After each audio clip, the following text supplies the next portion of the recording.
Fat Guy Flies RC here, coming to you back from the man cave. In our last series, the beginner basic series that I've started, we talked about just the basic outside of the plane, what you're looking at as you look at your plane, your prop, your wing, your elevator, your rudder, your ailerons, your flaps, the basic idea of what each part of the external parts of the plane, what it's called. And so now we're going to go a little bit further in, a little more detail, more about what's inside of an RC plane, your typical foam RC plane and most RC planes, and what they're called and what their function is. So let me change our camera view and be right back. All right, we're back. And before you, what you're looking at now is a Park Zone T28B Trojan. All right, that's what the plane we're going to use today. And we're going to go a little more in depth and in detail of what you have, what you find in an RC plane. Let me get the top off of here. All right. First of all, these right here are what you call servos. Okay. One operates the rudder and the front nose wheel, and the other one operates the elevator, what makes the plane go up and down. The rudder, what makes the plane go right or left. This is the receiver that's installed.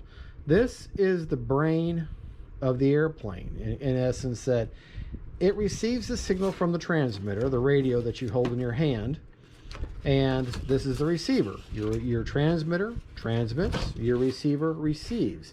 It takes that signal and it sends it communicates to these servos and to what we call the ESC, which I'll show you in a minute.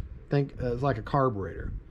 Okay, and it interprets the signal, the input that you have from your transmitter, transmits that signal to the receiver, and then the receiver, like I said, tells the plane what to do.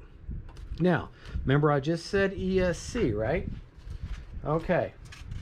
If you look, let me get where I can hold this also. If you look right up in here, see this funny looking thing here? And that little device, probably can't see it right up in there because it might shade, but there's a device right up in there, that's called the ESC. All right, and the ESC basically is like a carburetor on an engine.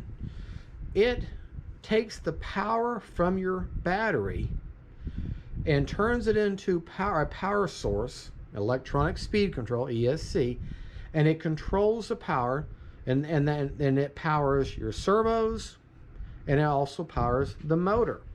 Now these motors, you can't really see on this plane. Most planes are going to be, but there's a little motor inside there. And it's an electric motor, and it's got copper coils wrapped around magnets, and magnets spin.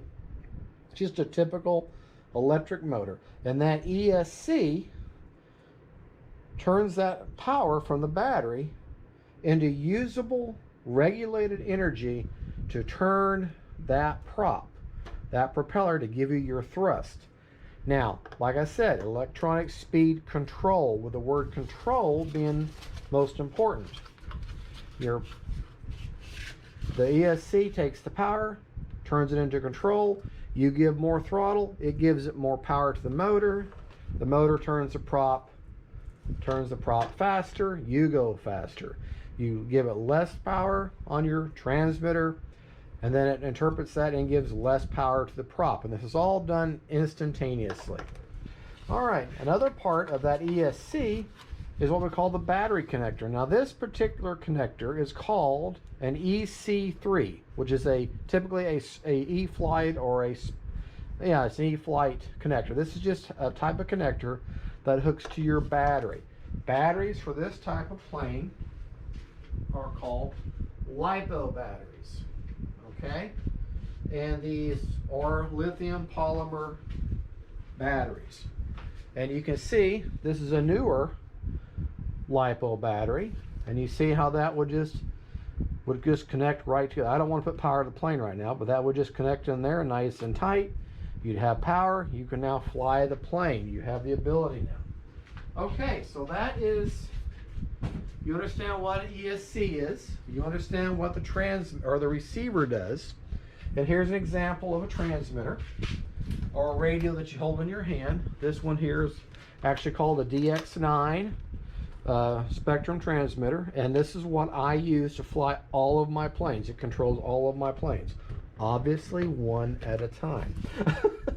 Okay, no one's quite that good. Well, anyways, so to recap, you got your ESC, you got your receiver, and you got your servos.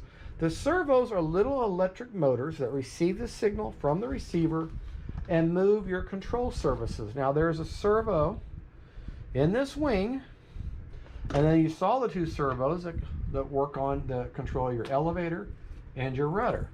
Now you're thinking, well, how does it work? Well, it gets the signal and it goes backwards and forwards depending on how you send the signal. Okay, and the parts of the servo, you got the servo itself, which is inside the wing. You've got the servo arm. You've got the control rod, which kind of makes sense. This is called a clevis, this little part here that attaches. And this part right here is your, my mind just went blank. Okay, is your control horn. Okay. And it's basically the control horn or control arm. People call it different things, but it's what attaches to the control surface. And then the control rod attaches to the control horn, which attaches to the servo arm, and then the whole thing works together. Okay, and that's how the servo works, and that's how you get movement in those control surfaces, and they all work the same way. If this plane had electronic retracts, in other words, this wheel would fold down in here with a flip of a switch, there would be a similar servo inside there, moving gears to pull this wheel down. I have several planes that have that, but not for this purpose of this video. I'm not showing you that right. This is what you consider a simple 4-channel plane, because I have one channel out of my receiver that controls my ailerons. We learned what those were. One channel that controls my elevator. We learned what that was. And then a third channel that controls my rudder and also controls my steerable nose wheel. We say, well, that's only 3 if that's a 4-channel plane. Where's the 4th channel? The 4th channel is that throttle, or what comes off the ESC to control the speed of my plane. And all 4 of those things working together is what lets your plane fly. All right, folks, let me turn the camera around. Let me get up where you can see me. I hope that gave you a simple explanation of how your receiver, your ESC, and your servos all work together to control your plane in air, and you understanding the definition of a transmitter and a receiver, and that whole thing is a radio system. All right, folks, well, I hope this didn't make it clear as mud for you, but I hope this for you pilots want to get in and you don't want to walk into this thing with no education, and you walk into a hobby shop, you want to buy a plane. Now you know a little more about what you're looking at and what you're dealing with. So I hope this helps you out. Y'all have a good one. Don't forget to like and subscribe. Hit that like button, the thumbs up, and subscribe if you want. And hit the bell. That way every time I load up one of these videos, you'll find out about it. You'll know about it.